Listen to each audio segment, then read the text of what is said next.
제가 오늘 준비한 말씀은 마태복음 16장에서 24절에서 26절까지입니다. 다 같이 일어나셔서 마태복음 16장 24절에서 26절 교독하도록 하겠습니다.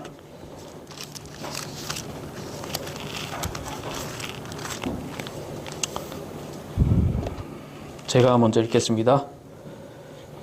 그때에 예수님께서 자기 제자들에게 이르시되 어떤 사람이 나를 따라오려거든 자기를 부인하고 자기 십자가를 지고 나를 따를지니라.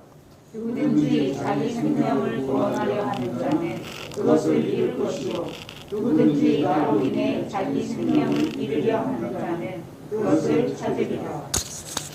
사람이 만일 온 세상을 얻고 또 자기 혼을 잃으면 그에게 무슨 유익이 있느냐? 혹은 사람이 무엇을 주어 자기 혼을 대신하게 하겠느냐?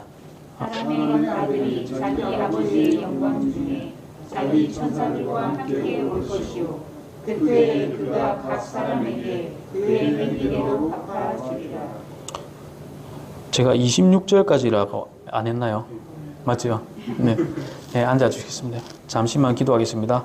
주님 감사합니다. 저희들 주일부터 이제 월요일, 화요일, 수요일까지 지켜주시고 하나님의 은혜로 살아가게 하심에 감사드립니다. 오늘 주님을 예배하는 자리에 나왔습니다. 주님께서 기뻐 받으시는 예배가 될 수 있도록 도와주시고 말씀을 전하게 할 수 있는 자리에 서게 해주시니 감사합니다. 자의로 말하지 않게 하시고 성령 충만함으로 전달할 수 있도록 도와주시옵소서. 감사드리며 예수님 이름으로 기도합니다. 아멘. 네, 제가 이번에 좀 설교를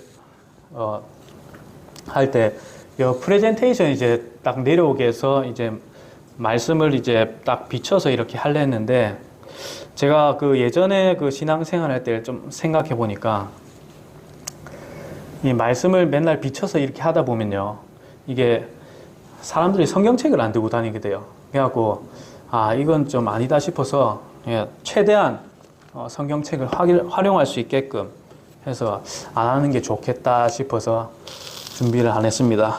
네. 그러고 이제 마태복음서를 제가 이번 주에 이제 준비해왔는데 한 2주 동안 좀 묵상을 좀 해봤어요. 묵상을 해보고 이제 원고를 작성하고 이렇게 했는데 마태복음서는 확실히 정말 난해하고 어려운 복음서는 확실합니다.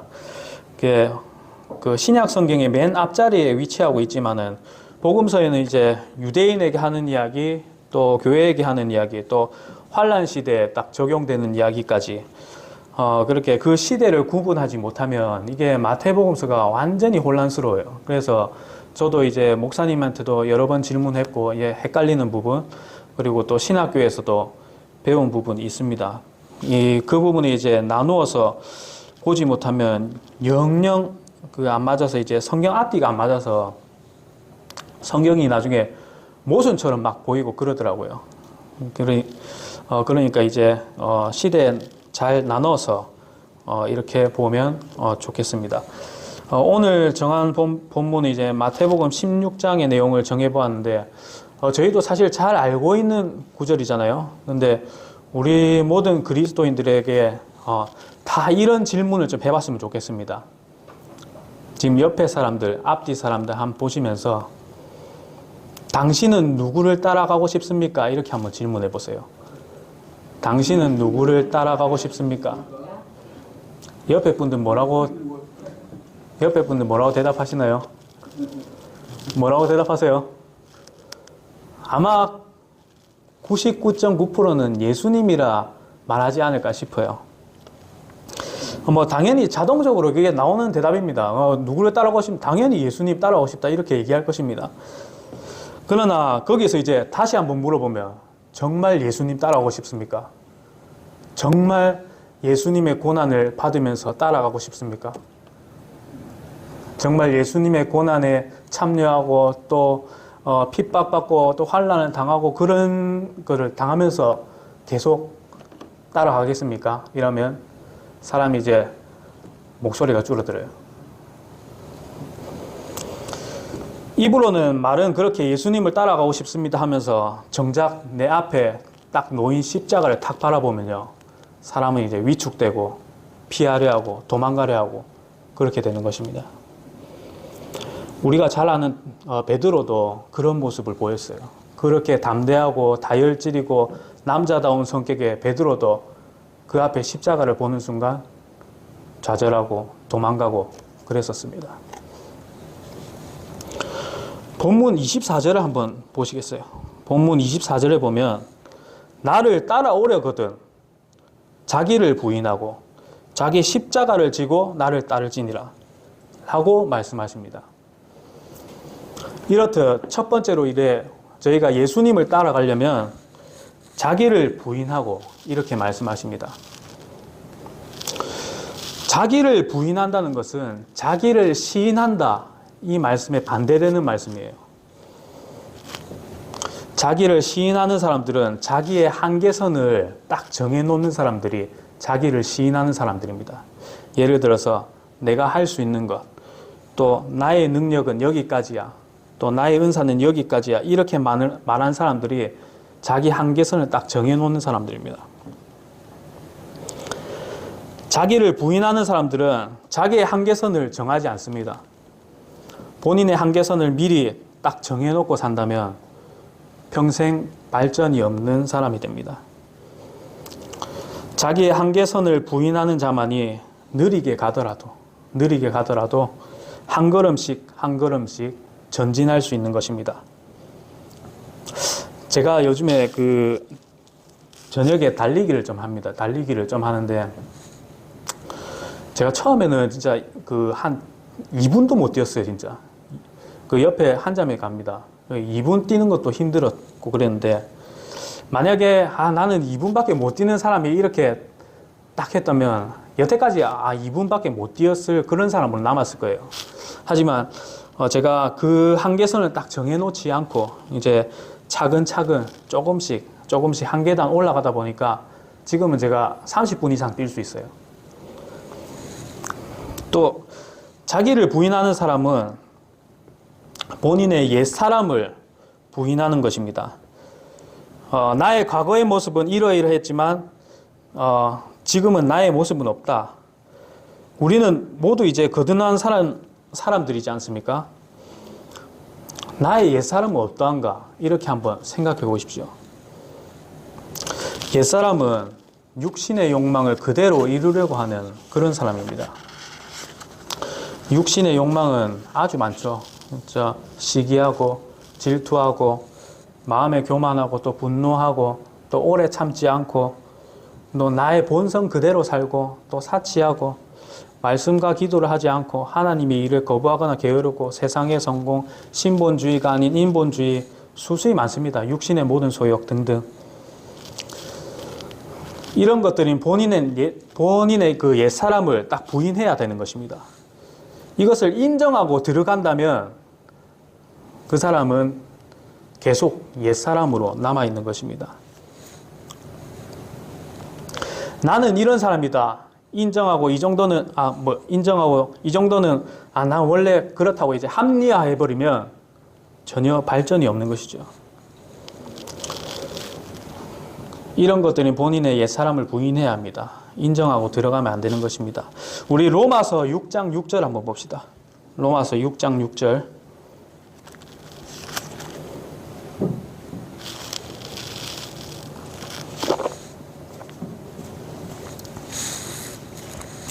(6장 6절입니다) 우리가 이것을 알거니와 우리의 옛사람이 그분과 함께 십자가에 못 박힌 것은 죄의 몸을 멸하여 이제부터는 우리가 죄를 섬기지 아니하게 하려 함이니라. 여기서 이제부터는 중요합니다. 이제부터는 죄를 섬기지 아니한다. 전에 옛사람 모습은 인정하고 나를 그럴 수 있지 이런 게 아닙니다. 자기를 부인하는 사람은 자신의 의지와 뜻을 부정하는 사람들입니다. 사람들은 이제 많은 계획을 세우고 살아가죠. 저 또한 많은 계획을 세우고 살아갑니다. 그렇지만 그것만으로 끝내고 그것만으로 살아간다면 자기를 부인하는 사람이 아니게 되는 것입니다. 또 자기를 부인하는 사람은 육체의 욕구와 유혹을 허락하지 않습니다. 그리고 물리치는 사람입니다. 설령 무너졌다 할지라도 마음이 괴로워서 하나님께 자백함이 꼭 있습니다. 두 번째로 예수님을 따르려면 자기 십자가를 지라입니다. 자기 십자가를 지라. 십자가 나무 틀을 만들고 지라는 말은 아닙니다. 당연히 아시겠죠. 그 학자들의 말에 따르면 그 예수님이 그 짊어졌던 그 십자가 있지 않습니까? 그게 한 무게가 한 70kg에서 100kg 정도 된다고 하더라고요. 그 십자가 무게가. 웬만한 성인도 이제 짊어지고 가기에 어려운 무게지 않습니까? 제가 그 쌀포대 20kg 이렇게 져보니까 너무 무겁더라고요. 올해는 못 달리겠던데. 그게 엄청나게 무거운 무게죠. 그 요새 올림픽도 이렇게 하는데 올림픽 보니까 이제 역도 선수들이 100kg 넘게 역도를 드는데 그 오래 들지는 못하죠. 표정도 많이 일그러지고 그런 모습을 보게 됩니다. 이런 십자가를 짊어진 본인의 모습을 한번 상상해 보십시오. 환한 얼굴이 아니고 그러니까 일그러진 표정하고 초점 잃은 눈동자일 것입니다. 어떤 부모님들은 이렇게 얘기합니다. 아마 주위에서도 많이 보셨을 것 같아요. 자기 말 안 듣는 자녀들 보고 아이 내 십자가다 십자가 이런 거 많이 보셨을 거예요. 아마. 그렇게 웃으면서 말할 수 있는 정도가 아닙니다. 예수님을 따르려면 본인의 십자가를 져야 합니다. 그것은 정말 감당해내기 어려운 것입니다. 그 십자가는 또 좁은 문을 뜻합니다. 마태복음 7장 14절 봅시다. 마태복음 7장 14절. 7장 14절입니다.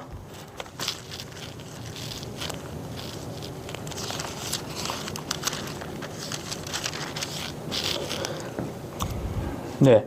생명으로 인도하는 그 문은 좁고 그 길이 좁아 그것을 찾는 자가 적으니라. 문이 좁아 찾는 자가 적다. 우리 교회도 사실 찾는 자가 적은 이유가 아마 잘 보이지도 않고 잘 보이지 않잖아요. 이게 길목에 있기 때문에. 또 시설이 또 노후되어 있는 거 보고 찾는 자가 적을지도 모른다는 생각이 좀 들어요. 우리 좁은 문으로 들어가는 것은 우리 침례교도의 길과 같습니다. 우리 다 같이 전부 다 침례교도 맞습니까? 그 침례교도에 대한 프라이드가 있습니까? 네. 사람은 좁고 협착한 문은 별로 들어가기 싫어합니다. 아주 편하고 보기에도 좋은 넓은 문을 가고 싶어 하는 게 사람입니다. 그 넓은 문, 또 넓은 문을 보면 주위에 주차 시설이 완벽한 교회라든지 또 많은 교인들이 있는 교회라든지 또 깨끗한 건물, 또 소문난 교회, 소문난 목사님, 유명한 목사님 이런 것들을 가고 싶어 하는 겁니다. 편한 길로 가는 것은 십자가를 지는 삶이 아니죠. 일부러라도 힘든 길을 선택하는 것입니다. 우리가 바울을 보면 그 예를 알 수 있습니다. 바울은 부자가 되어서 편하게 복음 전파자가 될 수도 있었지만 일부러 고난을 선택했습니다. 그 예가 빌립보서 4장 12절에 있습니다. 빌립보서 4장 12절에 내가 비천하게 되는 것도 알고 풍부하게 되는 것도 알아. 어디에서나 모든 일에서 배부른 것과 배고픈 것, 풍부한 것과 궁핍당하는 것을 다 배웠노라. 모든 것을 다 배우고 능력이 있는 사람이 사도 바울입니다. 세상적으로 바라보면 큰 돈을 벌 수 있고 큰 유명세를 떨칠 수 있는 사람입니다. 바울은 확실히 자기 육체를 신뢰할 만한 사람이었습니다. 그러나 이제 그런 것들은 모두 전부 다 배설물로 여기고 오히려 고난을 택했습니다. 또한 바울은 고린도전서 9장에 보면 사람을 얻기 위해서 스스로 종이 되었다고 이렇게 말씀합니다. 또 우리가 따라가려는 예수님은 어떠한가? 빌립보서 2장 7절입니다. 빌립보서 2장 7절.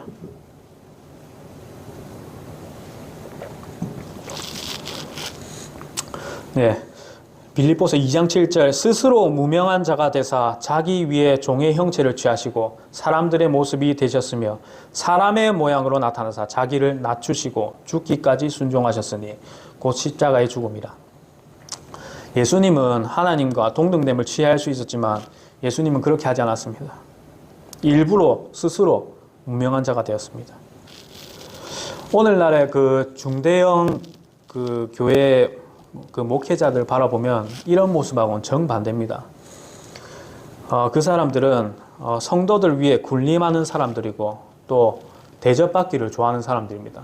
예, 또 최고급 승용차를 타면서 그 뒷좌석에 앉아서 이제 차문 열면 그 에스코트 해주는 사람들 막 있고 또 거기에다가 지나친 사례비까지 받고 또 그렇게 생활하면서 그 목회자의 자녀들은 또 유학까지 보내고 이런 것을 보게 됩니다.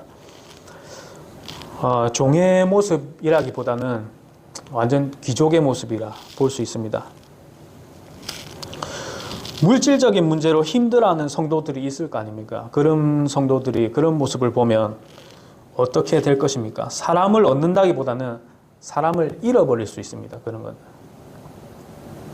저희 그 사장님이 이제 그 교인이라고 제가 한번 말씀드린 적 있는 것 같아요. 교인인데 그 사장님이 이제 그 교회 목사님 댁에 한번 놀러 가셨어요. 놀러 가신 게 아니고 그 뭐 하여튼 모임을 가셨어요. 모임을 딱 가셨는데 그 가니까 이제 여러 사람들이 있을 거 아닙니까? 여러 사람이 있는데 그 상이 다 제각각이래요. 뭐 분홍색 상, 뭐 파란색 상, 뭐 노란색 상, 상이 전부 다 각각 이렇게 딱 모양이 맞지 않게 딱 있더래요.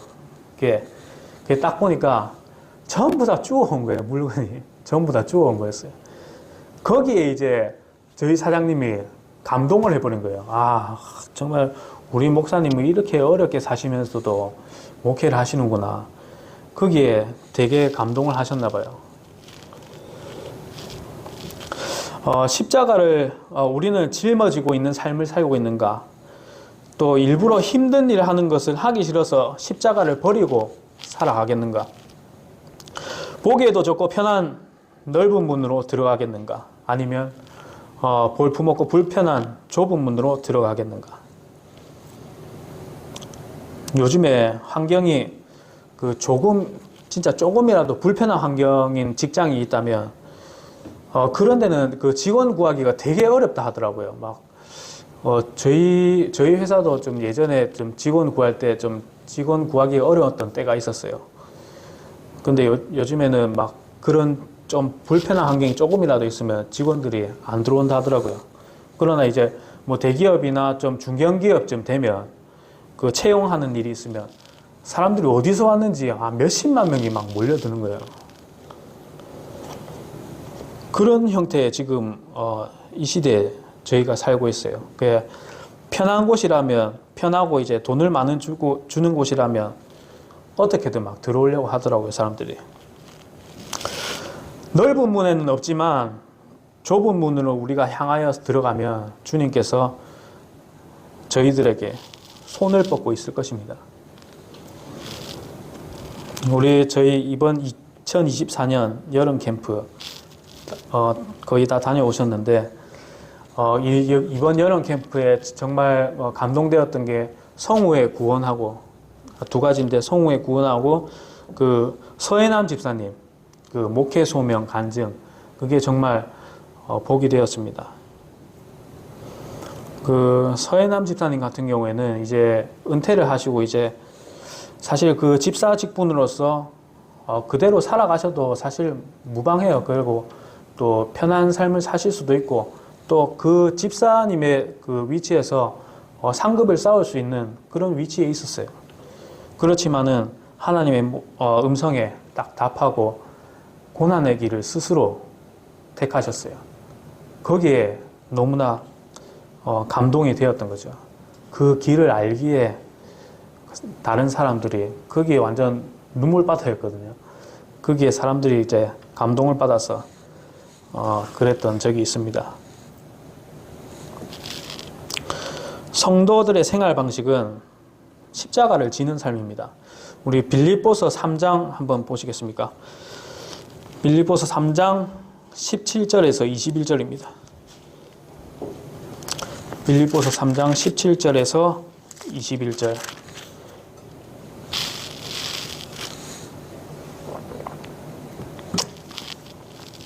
제가 한번 읽어보겠습니다. 형제들아, 너희는 함께 나를 따르는 자가 되고 또 너희가 우리를 본보기로 삼은 것 같이 그렇게 걷는 자들을 주목하라. 내가 여러 번 너희에게 말한 적이 있고 지금도 눈물을 흘리며 너희에게 말하는 많은 사람들, 곧 그들이 그리스도의 십자가의 원수로 걷느니라. 그들의 마지막은 파멸이요 그들의 하나님은 그들의 배요 그들의 영광은 그들의 수치스러운 일이 있고 그들은 땅의 일들을 생각하느니라.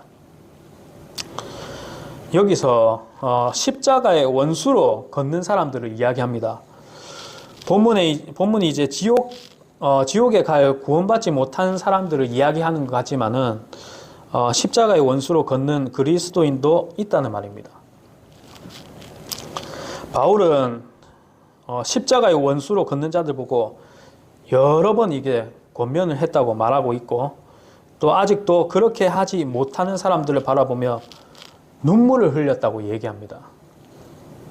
에이, 저 사람 왜 뭐 이 정도밖에 안 돼? 이런 생각을 가진 것이 아니라 우리가 옆에 형제나 지체들이 이제 불순종하거나 좀 곁길로 가거나 또 떠나거나 이런 사람들을 보면 우리가 바울과 같은 마음으로 정말 눈물을 흘려야 될 줄 믿습니다. 그게 정말 사랑에서 묻어나오는 그 눈물입니다.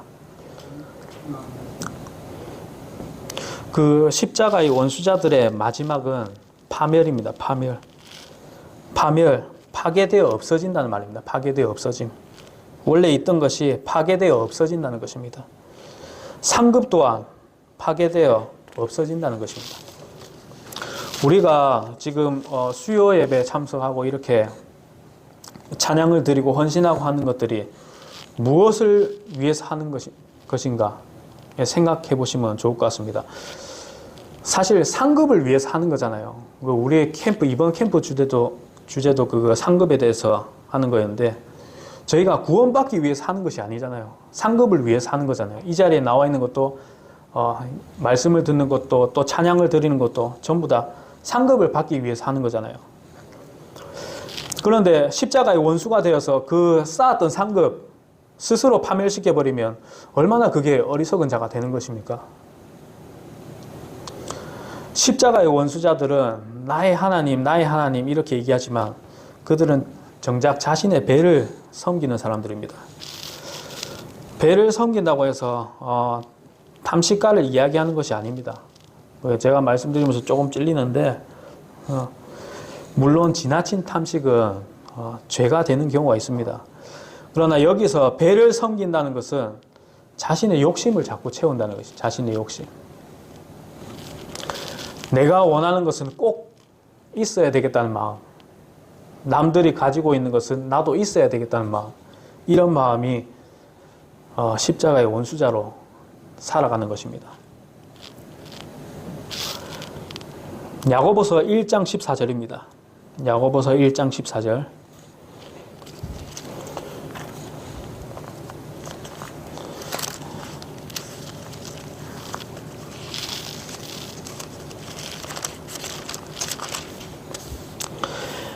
(1장 14절입니다) 오직 모든 사람이 자기 자신의 욕심에 이끌려 유혹을 받을 때에 시험을 만나니.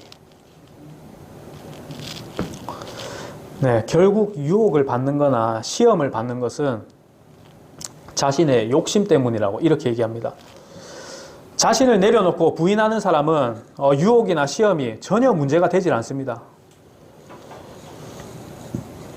지금껏 했던 얘기는 전부 다 믿지 않는 사람들에게 하는 말이 아닙니다. 믿는 사람들에게 하는 말입니다. 십자가의 원수자들은 땅의 일들을 계속 생각합니다. 하나님의 일을 더 하려고 생각하지 않습니다. 이 정도면 됐지 뭘 하려래? 뭐 더 이상 필요 없는데. 이런 건 도무지 불가능한 일이야. 더 이상 될 수가 없어. 이런 말들은 전혀 믿음을 실은 말이 아닙니다. 자기 개발에는 힘쓰고 무엇을 하면서 어떤 삶을 살 것인지는 계획하면서 주의 일, 교회 일에는 열심을 가하지 않습니다. 땅의 일들을 생각하는 사람은 세상을 사랑하는 사람들이기 때문에 구원받았다 할지라도 그 자리를 지키지 못하고 결국엔 떠나버립니다. 우리가 신약 성경을 보면 세상을 사랑한 데마가 그런 예를 딱 보여줍니다. 데마는 땅의 일을 생각하는 세상을 사랑한 사람이라서 바울의 동력자이긴 했지만 맨 마지막에는 떠나버리게 되는 그런 삶을 살아버렸습니다. 정말 상급을 다 쌓아놓은 것을 본인 스스로 다 무너뜨린 거예요. 세상 삶에 소망을 두어서 십자가를 버리는 삶이 되지 말아야 합니다. 세상 삶에 소망을 두면 비참한 사람이 됩니다. 고린도전서 15장 19절입니다. 고린도전서 15장 19절입니다.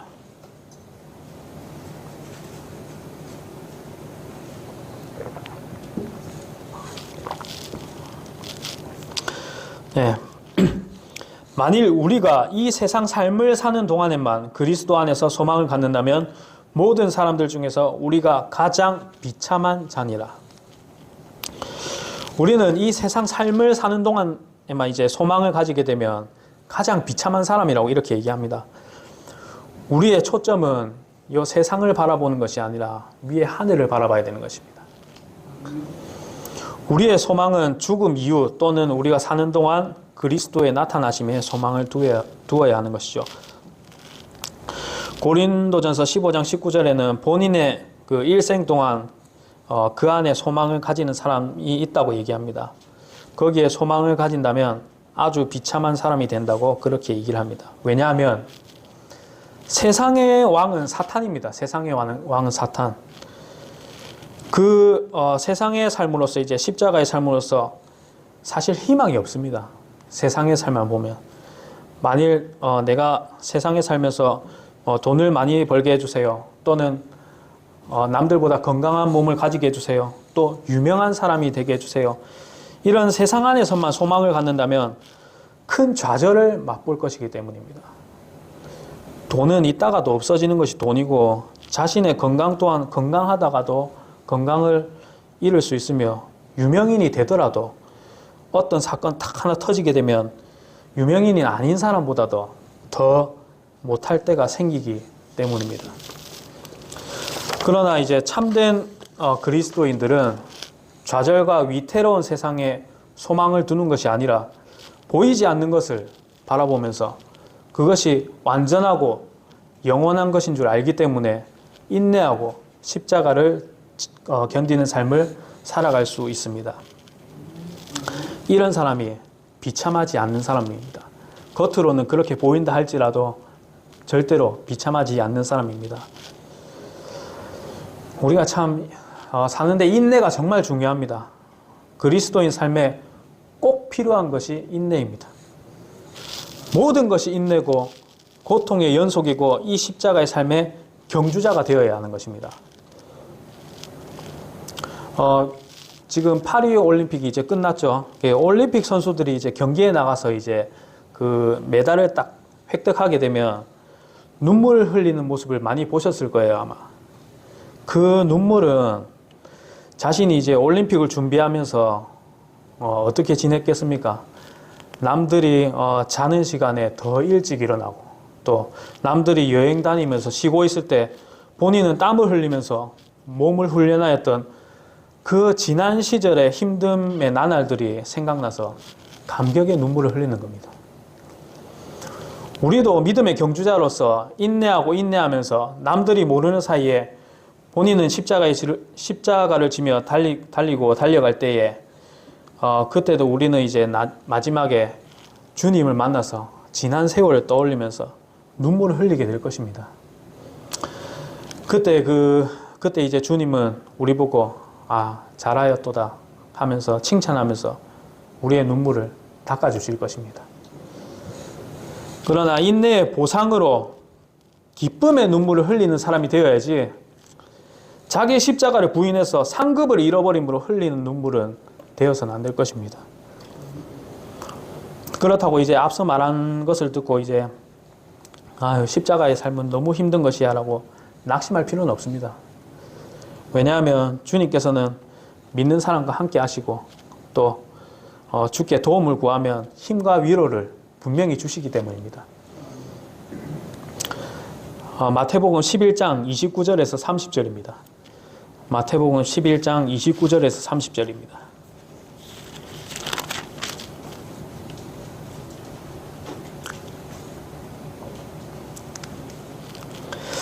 나는 마음이 온유하고 겸손하니 너희 위에 내 멍에를 메고 내게 배우라. 그리하면 너희가 너희 혼을 위한 안식을 찾으리니 내 멍에는 쉽고 내 짐은 가벼우니라 하시니라. 우리가 십자가는 혼자 짊어지면 무겁고 너무나 힘듭니다. 그렇지만 주님과 함께 이렇게 짊어진다면 결코 무거운 것이 아닙니다.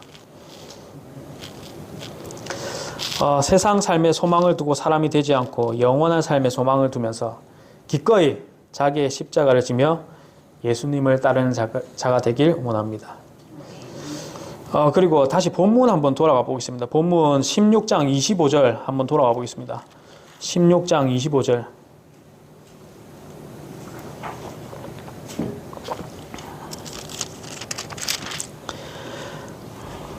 네, 16장 25절입니다. 누구든지 자기 생명을 구원하려 하는 자는 그것을 잃을 것이요 누구든지 나로 인해 생명을 잃으려 하는 자는 그것을 찾으리라. 이 말씀을 보면 누가 떠오르나요? 성경인물 말고. 네, 맞습니다. 제가 준비했던 겁니다. 이순신 장군 하면 딱 떠오르는 게 생즉 필사, 사즉 필생. 살고자 하는 사람은 반드시 죽고 죽고자 하는 사람은 반드시 산다 라는 말이 있습니다. 이 말은 헌신에 대한 이야기가 될 수가 있습니다. 우리의 그 신앙생활에 있어서 헌신은 꼭 있어야 됩니다. 우리 침례교도들이 참 아쉬운 점이 다른 개신교에 비하면 헌신이 너무 약하다는 점입니다. 그들은 우리가 믿고 있는 진리의 길에서 완전히 너무나 솔직히 좀 벗어났습니다. 그러나 이제 헌신적인 면으로 볼 때 저러다 몸에 탈 나는 거 아니야? 저러다 쓰러지는 거 아니야? 이럴 정도로 정말 헌신적입니다. 누가 알아주지 않아도 스스로 하고 정말로 헌신적입니다. 이런 것은 배워야 될 필요가 있습니다. 우리가 이런 것을 부끄러운 줄 알아야 됩니다. 우리 예배 드리는 것 일주일에 딱 2번밖에 되지 않습니다. 개신교인들 보세요. 새벽기도 나가죠. 일주일에 6일은 교회에서 살아.